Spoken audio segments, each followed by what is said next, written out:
రేపు మేడారానికి వెళ్లనున్న సీఎం రేవంత్ రెడ్డి మంత్రులు ఇక రేపు సాయంత్రం 4 గంటలకు అమ్మవార్ల గద్దెలకు చేరుకోనున్నారు. అమ్మవార్ల దర్శనాల తర్వాత కేబినెట్ భేటీ నిర్వహించనున్నారు. మంత్రివర్గ భేటీ తర్వాత హరిత హోటల్లోనే బస చేయనున్నారు సీఎం రేవంత్ రెడ్డి. అదేవిధంగా మంత్రులు దాదాపు 300 మంది బస చేసేలాగా ఏర్పాట్లు చేశారు అధికారులు. ప్రస్తుతం హరిత హోటల్లో 16 గదులు, టెంట్ సిటీలో మరో 40 తాత్కాలిక గదులు అరేంజ్ చేశారు. మరోవైపు తాడ్వాయి హరిత హోటల్ రిసార్ట్స్ లక్నవరం, రామప్ప, ములుగులోని వసతి గృహాలను ముందస్తుగా బుక్ చేశారు అధికారులు. జాతరతో పాటు సీఎం రేవంత్ కేబినెట్ భేటీ ఏర్పాట్లను కూడా మంత్రి సీతక్క దగ్గరుండి పర్యవేక్షిస్తున్నారు.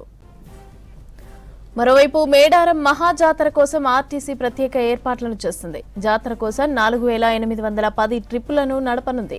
ఆర్టీసీ బస్సుల్లోనే 20 లక్షల మంది ప్రయాణికులను అమ్మవార్ల చెంతకు చేర్చాలని ప్లాన్ చేస్తోంది. ఇక మేడారం జాతరకు వెళ్లలేని వారికి ఇంటి దగ్గరికే చేర్చే సదుపాయం కూడా కల్పిస్తోంది ప్రసాదాన్ని. కేవలం 299 రూపాయలకే ఎండోమెంట్ శాఖ సహాయంతో భక్తుల ఇంటి దగ్గరికే అమ్మవారి బంగారం అందించనుంది.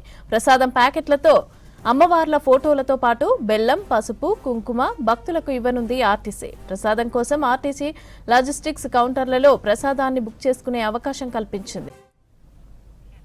రెడ్డిగా రేపు మేడారంలో కేబినెట్ భేటీ జరగనుంది. అయితే దీనికి సంబంధించిన పూర్తి అప్డేట్స్ కృష్ణమోహన్ అందిస్తారు. కృష్ణమోహన్, రేపు ముఖ్యమంత్రి రేవంత్ రెడ్డి ములుగు జిల్లాలో పర్యటించున్నారు. ఇప్పటి వరకు మేడారం ఒక మరో చారిత్రక ఘట్టానికి వేదిక కాబోతుంది.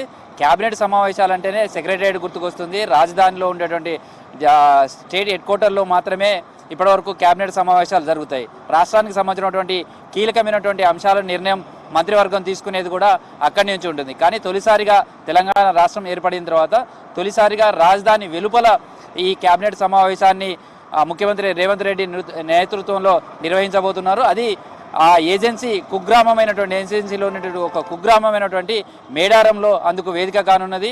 రేపు సాయంత్రం 4 గంటలకు ముఖ్యమంత్రి రేవంత్ రెడ్డి ఖమ్మం పర్యటన ముగించుకొని హెలికాప్టర్ ద్వారా మేడారం చేరుకుంటారు. 4 గంటలకు ఆయనకు ఆదివాసీ సంస్కృతి సాంప్రదాయాలను ప్రబోధించే విధంగా కూడా కళాకారులతో స్వాగతం పలుకుతారు. ఆయన అక్కడి నుంచి ఏర్పాటు చేసినటువంటి హరిత హోటల్కు చేరుకుంటారు. అక్కడనే 5 గంటలకు ఆయన కేబినెట్ సమావేశంలో పాల్గొంటారు.